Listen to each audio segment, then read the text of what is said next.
This is a talking piano, and it's so cool.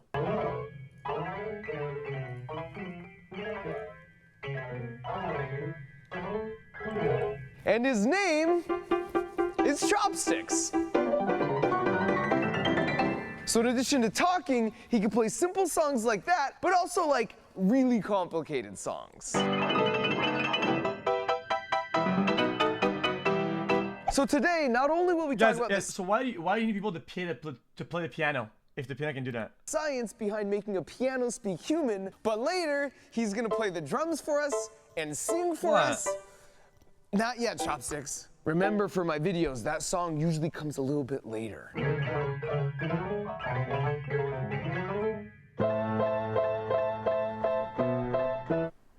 Oh, that's kind of cool, actually. Anyways, then he's gonna attempt to play the world's most complicated digital piano song from sheet music boss, Rush E.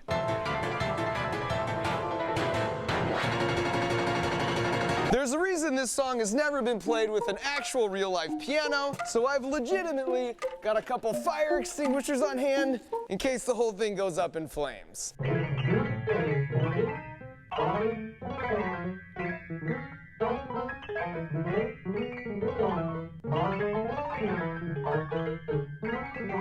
But before we get to any of that, we need to first understand the really cool engineering behind how pianos even work. Because if you look at the guts of this modified see-through piano, for something that was invented by an Italian dude 300 years ago, you can see it's pretty complicated. And it's still the same thing? If you zoom in and just isolate on a single key, this is what's happening every time you push down on the white part. And if you're thinking like an engineer, you know the best design is always the one that gets the job done in the most simple way possible. And when I first saw this, no offense to Bartolome Cristofori, the inventor of the piano, it just seemed overly complicated. I mean, the first piano I ever played was pretty dang simple. Like, why can't you just have a class 1 lever where when I push down here, there's a fulcrum in the middle and it hits the string here? Well, it turns out there's 2 problems with that right off the bat. The first is that the hammer remains in contact with the string when you hold the key down. That means the string isn't free to wiggle and vibrate, which is how the sound is created. Like with this guitar, makes sense. It sounds great until you touch the strings. And now because it can't vibrate, you don't hear anything. In fact, you can see that's exactly the problem with this toy piano. The second problem is this is an upright piano, so the strings must be vertical to fit. But that's an easy enough fix if we shift them here and add an extra hinge point. However, you'll notice we're still damping the string. And as you can see, the piano should continue making sound even if I'm holding the key down. So how do we do that? Piano well, science. Bartolomeo got real clever and added a little extra hardware here. So now when you press the key, this jack flings the hammer forward so it hits the string, but then the jack gets its foot caught, which moves it out of the way so the hammer can move back and not dampen the string. Fun fact, most people think pianos are considered string instruments, but this hammer-like action is why they're actually classified as percussion. Like a gun.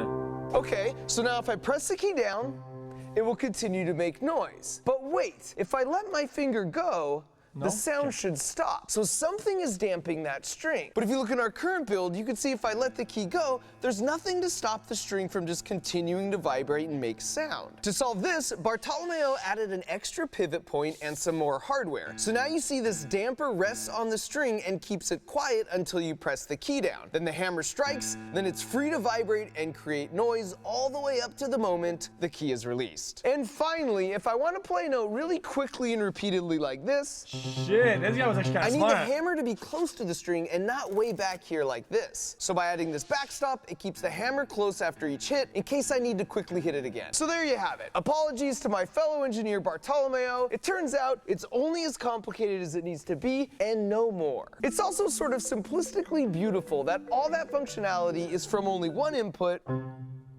every time you press a single key. Now, Chopsticks here is a special case, not only because he's see-through, but because he can play himself. And it is true, pianos that play themselves have been around for over 100 years, but there's an important difference here. An old player piano works by scrolling through a paper sheet like this, and when it encounters a hole, it passes air through, which plays the key. So all the keys are played at full force, and the timing isn't very precise. Whereas Chopsticks here is a modern version that uses a solenoid to actuate the key. We place the solenoids right here, so when the rod extends, it's no different than someone actually pressing the key. You can see them all lined up along here. But with solenoids, not only do you get your timing down to fractions of a second, but you have 127 different levels of increasing force to press a piano key, which means you can make perfect recreations of a human player. So here's my friend Andrew from the YouTube channel Sheet Music Boss playing a simple sea shanty and then recording it as a MIDI, and then Chopsticks uses that MIDI to play it back perfectly. Only since he's not limited to a mere 10 million fingers, the songs can get more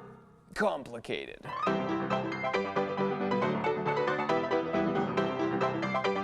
What?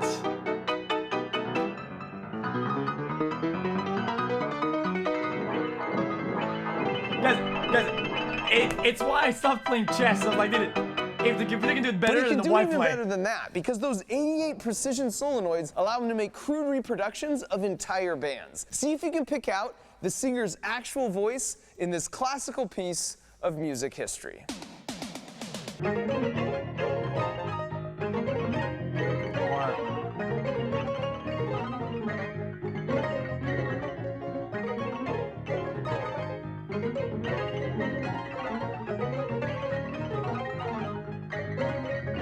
And so now that we know at least partially what he's capable of, before we attempt Rushy, let's quickly discuss how we actually make Chopsticks. Yeah, I can aim better, but it's how you use your aim. If you're creative to make plays that make the aim work, you can actually do better than an aimbot. Speak and sing. Chopsticks. That's better. And to do that, I'm going to pass it over to my buddy Grant from the YouTube channel 3 Blue 1 Brown for a simple explanation. The signals from speech can be visualized with a waveform, which you might think of as telling you the air pressure next to a microphone as a function of time. If you zoom in on a little window of it, you might notice it looks like a rhythmic repeating pattern. As it happens, one of the most delightful facts from math tells us that for pretty much any signal, you can express it as a sum of pure sine waves, which in the context of sounds correspond to pure pitches, higher frequency sine waves giving you higher pitches. If you want to perfectly reconstruct the original signal, this often requires adding a very large number of pure sine waves, each with a different height. Now, a favorite tool in signal processing is something called a Fourier transform. Oh, guys, I can't just play piano. Guys. Hey, Chopsticks, listen. Repeat after me. It's interesting. Now, I do have to come clean and admit that I am cheating a little bit by putting the words Chopsticks is speaking up on the screen. As humans, 80% of the information our brains gather about our surroundings comes from our sense of sight. And so as our dominant sense, our brain really leans on our eyes even when processing what we hear. If you don't believe me, here's 2 tests you can do right now. Oh, nice. Number 1, I like that. Go back and rewatch any part of this video where Chopsticks is speaking. Only this time, close your eyes and see how much harder... You can't. I guess we always seen the video about this, dude. We always seen the video about this. It is to understand him. And number 2, maybe you've heard this audio clip from some random 80s. It is literally impossible. When does he talk? Over here, right? Where? Anyways, then he's gonna attempt to play the world's most complicated digital piano song from Sheet Music Boss. And his name... Yeah, it's impossible. Look at that. Look. And his name... You don't... Guys, it's impossible you heard it. No shot. Stop. No shot, man. Where else does he talk? I'm too fucking lazy. Played at what time? To this other clip that says brainstorm. Only as you might have guessed, those are the hold on. The 2 tests still up. Word green needle.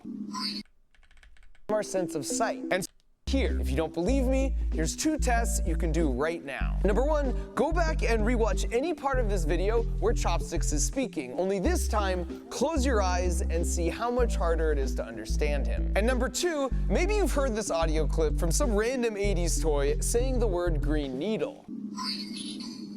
Now compare that to this other clip that says brainstorm. Only as you might have guessed, those are the exact same audio clip, which is bonkers because those 2 words don't even have the same number of syllables. For proof, I'll repeat it twice more, only this time you can randomly pick a word to look at each time. The fuck? To look at each time. No. I heard brainstorm this time. Hold up. Shh. Only this time you can randomly pick a word to look at each time. Fuck! Hold up. Wait a minute. Only this time you can randomly pick a word to look at each time. Fuck off! All right. Guys, you can also pre-fire. To look at each time. Okay, check, guys. You can also pre-fire. Okay, if you look at brainstorm first and you forget about it and you read green needle, you'll still hear brainstorm. Because I pre-fired it because I saw brainstorm and I was like, no. I want green needle. But I heard brainstorm because I had it locked into my head. Try it. Repeat it twice. Okay, look at the bottom word. Read it, and then say, I'm gonna read the top one instead. Try it. Do it now. More. Only this time you can randomly pick a word to look at each time. Boom! I did it. Boom. All right, and so now for the big finale. In a world's first. Oh, camera's in the way? Oh, sorry. For the big. Repeat it twice more. Only this time you can randomly pick a word to look at each time. All right, and so now for the big finale. In a world's first exclusive, I present an actual piano attempting to play the world's hardest piano song, Rush E. Guys, you probably only hear one of them because your mind is stuck on one of them like a dumbass. You're hard stuck yourself on one word, and it's still in your head as the word is gonna come out. So of course you're bricked because you're bricking yourself, dumb fuck. Oh, what is it here?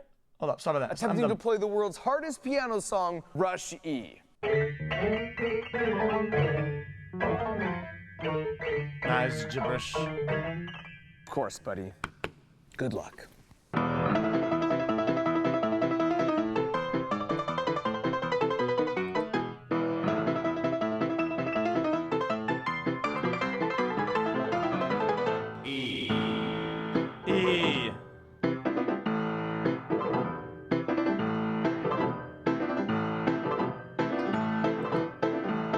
I think this is just drawings.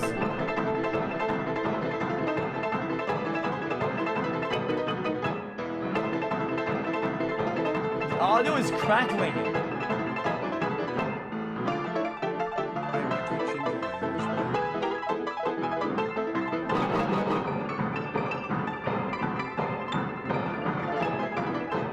Wait, guys, why is there audio crackling in this?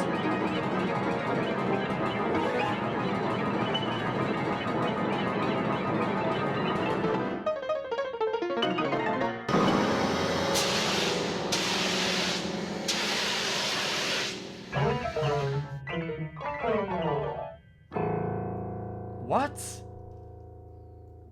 The biggest problem with me making a YouTube video to try and teach you something is that it's just not very interactive, which is why I'm pleased to say my friends at Brilliant.org, who just so happen to be supporting this video, have solved this issue. And if you don't know, Brilliant is a problem-solving website and app that has over 60 courses, including topics in math, science, and computer science. But their real special sauce is all about making the content interactive, which is way more effective at building your intuition. My favorite one so far is their scientific thinking course, where instead of memorizing specific formulas, that interactivity builds intuition about general principles you see in the everyday world around you. Got it. That's wicked. Big love.